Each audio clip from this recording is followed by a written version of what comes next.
सबसे बड़ी बात क्या है, हाँ एक बात उसके भी पहले और कहनी है, ये हमने क्रम क्यों रखा है। ये क्रम रखने के पीछे का कारण ये है कि वृंदावन में देखो जो ब्रज है ना, जो जीवन है, जो व्यवस्था है, ये सब एक यात्रामयी है। हम बोलते हैं जीवन यात्रा।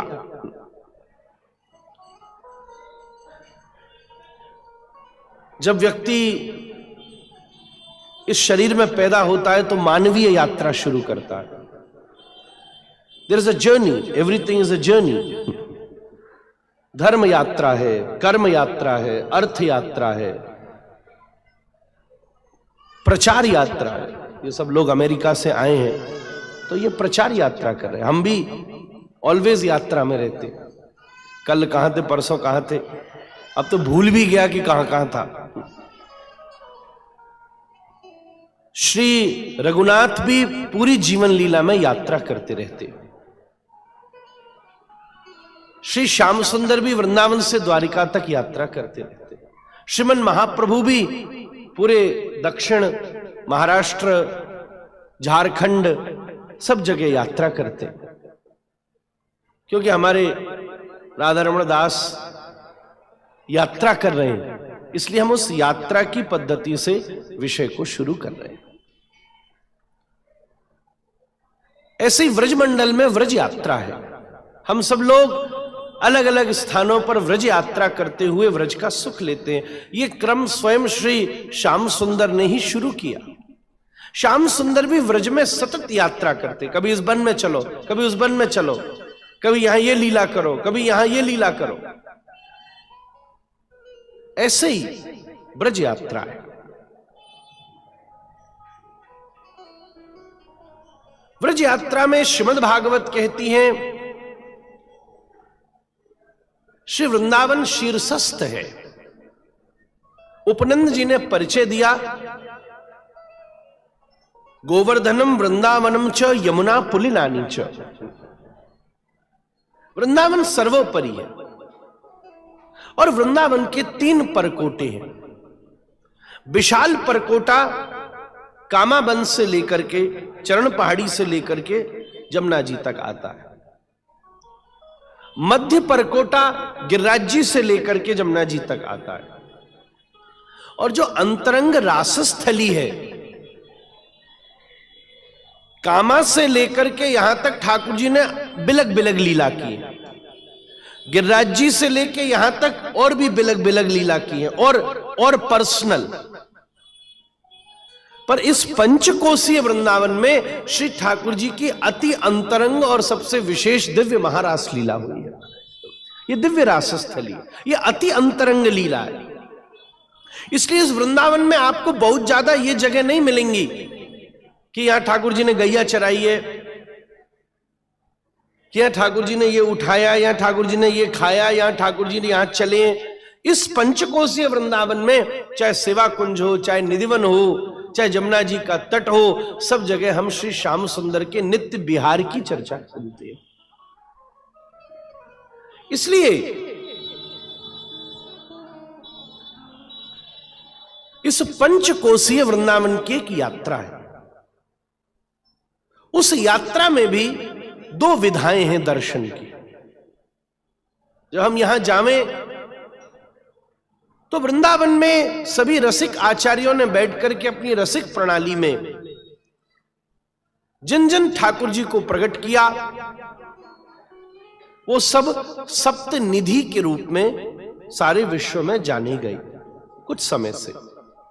श्री जुगल बिहारी जी, श्री राधा वल्लभ लाल, बांके बिहारी लाल, राधा रमण लाल, गोविंद देव जी, इस प्रकार से सप्त निधि। परंतु इसके साथ साथ कोई सांप्रदायिक बात हम नहीं कह रहे, पर इसके साथ साथ वृंदावन में एक और यात्रा का क्रम है जिसको हम कहते हैं सप्त देवालय। इसलिए हमने अभी पुराने पद से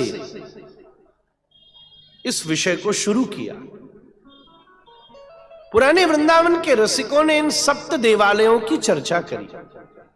पर हमारा सप्तनिधि से भी कोई विपरीत नहीं है। ये हमारी कथा यात्रा हमने ठाकुर साहब से कही, सप्त देवालय और सप्तनिधि दोनों की मिश्रित हो जाएगी।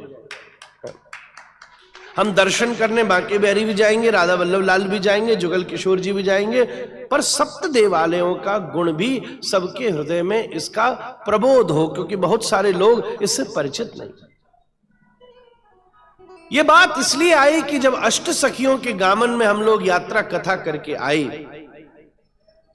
तो ठाकुर जी ने, महाप्रभु जी ने आज्ञा दी है, धर्म पर विचार भी करो पर धर्म का प्रचार भी करो। इस दृष्टि से अष्ट सखियों का खूब जय जय आनंद हुआ वहां हम लोगों को। इसी क्रम को आगे बढ़ाते हुए ये सप्त देवालयों की यात्रा है। भगवान के दर्शन का अर्थ क्या होता है, इतने विस्तार का मेरे पास टाइम नहीं है।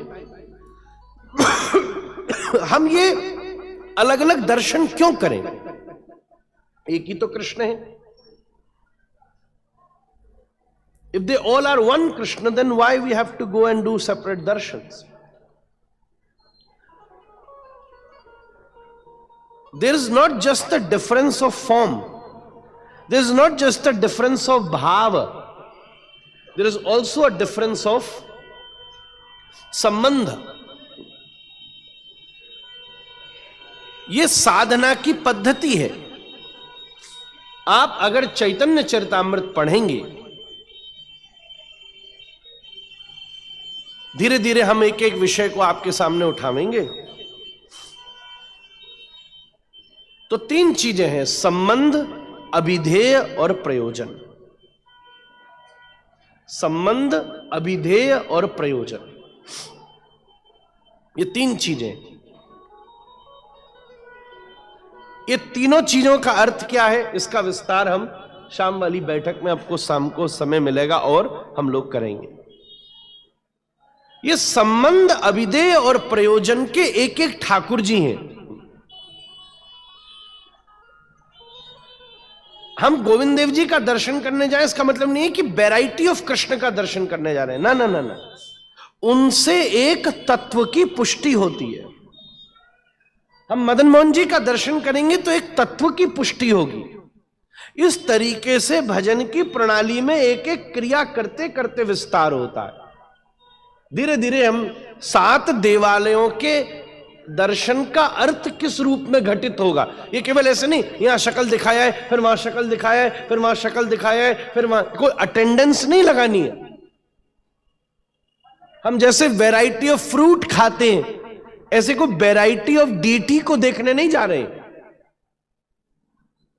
क्योंकि अभी इस विषय में हमारा प्रवेश नहीं है। इसलिए हम ये सोचते हैं कि यहां चले जाओ बहुत है, बांके बिहारी जी जाके किस तत्व की पुष्टि होगी ये समझना होगा।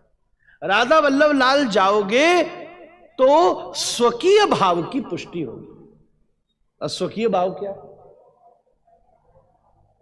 हरिवंश हरिवंश तो खूब कर रहे हो, राधा वल्लभ लाल की जय तो कर रहे हो, असली मामला तो पता ही ना चली महाराज। स्वकीय भाव की पुष्टि।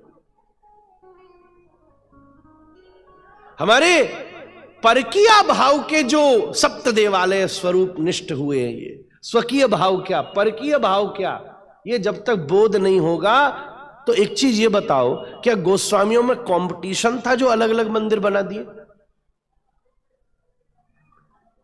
ये बात समझने की है। कोई कंपटीशन था कि नहीं भाई ये हमारे ठाकुर जी, ये तुम्हारे ठाकुर जी, ये तुम्हारे ठाकुर, हम तो 8 जगह अपने अपने भगवान, मतलब इतना बांटने की क्या जरूरत थी? देखा जाए तो ये तो कंप्लेन की बात है कि भाई हमारे आचार्य हम लोगों को बांट रहे। एक ही ठाकुर होता तो पूरा वृंदावन मौज करता। आज हम काशी में जाएं तो एक विश्वनाथ बैठे, अयोध्या जाएं तो अब राम जन्मभूमि बैठी है, कनक भवन है, दोनों में भी फर्क है। क्या अंतर है? राम जन्मभूमि जाओगे तो राम लला का दर्शन करोगे, कनक भवन जाओगे तो सीताराम जी का दर्शन। दोनों भाव की पुष्टि में भेद है। गंगा सब जगह एक सी है, पर हरिद्वार का तट अलग है, ऋषिकेश का तट अलग है, प्रयाग का तट अलग है। ऐसे ही राधा वल्लभ लाल का दर्शन करने से क्या होगा? राधा वल्लभ लाल उस पूरी शक्ति को लेकर के बैठे हैं जिनकी कृपा से श्री राधा माधव युगल सरकार के स्वकीय भाव की पुष्टि होगी। इसलिए वहां रोज ब्याह होता है। ब्याह को ठाकुर रोज जाके ब्यावला कराया। ये कोई शौक की बात नहीं कि आज ये काम करो, कल ये काम करो, परसों ना ना ना ना, सब मामला भ्रष्ट हो जाएगा। ये तो फिर चंचल वृत्ति का प्रतीक है कि हम एक चीज से तृप्त नहीं हो रहे, इसलिए अलग अलग जाके, जैसे हम मक्खी तो नहीं कहेंगे क्योंकि मक्खी तो मल में भी बैठ जाती है, पर हम ये जरूर कहेंगे जैसे भौरा एक कमल, उसका रस लिया, फिर दूसरा कमल, फिर उसका रस लिया, फिर तीसरा कमल, ये तो चंचल वृत्ति हुई। ऐसे ही एक जगह दूसरी जगह डोलते फिर रहे हो, वही अंतिम वस्तु है चकोर, चातक। चातक चातक एक ही डाल पर बैठ करके जिंदगी भर एक बूंद की प्रतीक्षा करता रहे। तो संबंध, अभिधेय और प्रयोजन पहले यह समझना होगा। शाम के समय हम विस्तार करेंगे। इन एक एक तत्व के ठाकुर हैं श्री गोविंद, गोपीनाथ, श्री मदन मोहन जी। जब आप इनका दर्शन करते हैं तो संबंध तत्व, अभिधेय तत्व और प्रयोजन तत्व की पुष्टि होती है। और संबंध, अभिधेय और प्रयोजन, इन तीनों के मिश्रित ठाकुर श्री राधा रमण लाल। मतलब यहां इन तीनों तत्व का एक साथ पोषण होता है। ये जब तक गणित नहीं पता होगी तब तक इस भावांतर और भाव एकता, हम लोग धर्म के भीतरी परिवेश का सुख नहीं ले सकेंगे, बाहर बाहर की तर्ज पर डोलते रहेंगे। इस विषय को हम शाम के समय एक्सटेंड करेंगे इन द इवनिंग। अभी केवल एक चीज और हम आपको बताएं। राधा रमण लाल जी का आपने दर्शन किया, उल्टे हाथ की तरफ एक पेड़ है जिस जगह को हम डोल कहते हैं। निमाई पाठशाला में एक प्रस्तुति भी हुई थी डोल के नाम से, आप देखिएगा। वो जगह वो है जहां पर रासलीला के बीच में जब श्री श्याम सुंदर राधा रानी को लेकर के चले गए,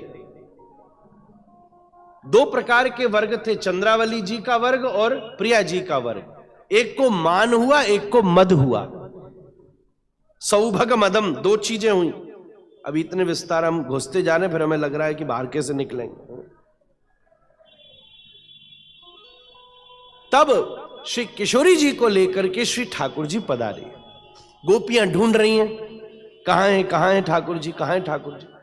और फिर किशोरी जी को ठाकुर जी ने विराजमान करके उनके केश में बेणी श्रृंगार किया।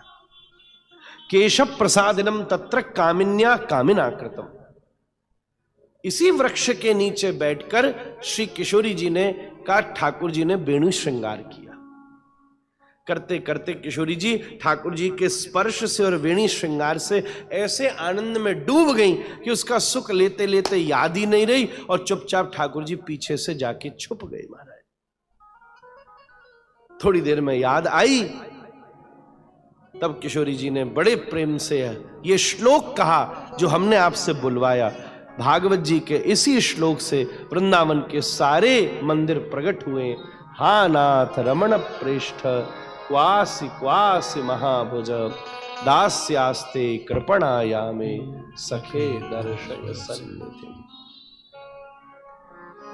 ये सब प्रकट हुए और यहीं पर बैठ करके किशोरी जी ने रोते रोते कृष्ण को पुकारा और श्री व्रजवासी व्रजगोपियों ने जाकर के उनकी शरणागति ली और कहा, किशोरी जी आप ही बताओ कृष्ण कहां है।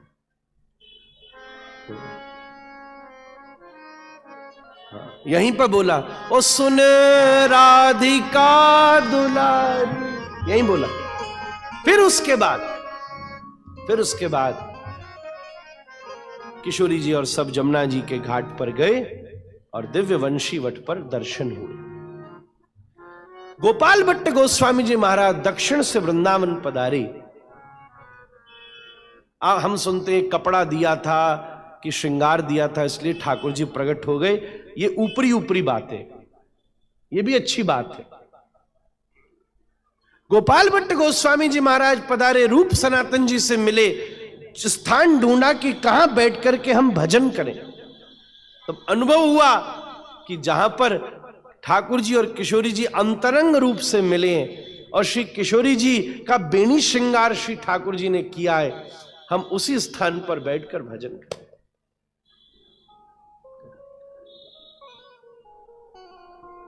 जब उस स्थान का भजन करने का चुनाव किया, इन उज्जवल नीलमणि देयर इज अ मूड, स्वसंवित दशा. When Kishori ji is feeling a particular pleasure in meeting with Krishna, or even the pain in separation, what is Manjari Bhav? None of the gopi, none of the Manjari would like to serve Krishna directly, because there is a less pleasure in that. When you try to drink the ocean water directly, it's going to be too salty. But if it's going to come through clouds, it will become a rain and very sweet, drinkable. Similarly, Krishna is the ocean of ecstasy. You will find some salt of Aishwarya in that. It has to come through a cloud, and that cloud, the white cloud, is our Gaurangi Kishori Maharaj. So when Kishori ji touches the hand of Sri Krishna, the pleasure which she feels, she thinks, oh, Krishna is attracted towards me because of the help of these Ashtasakhis.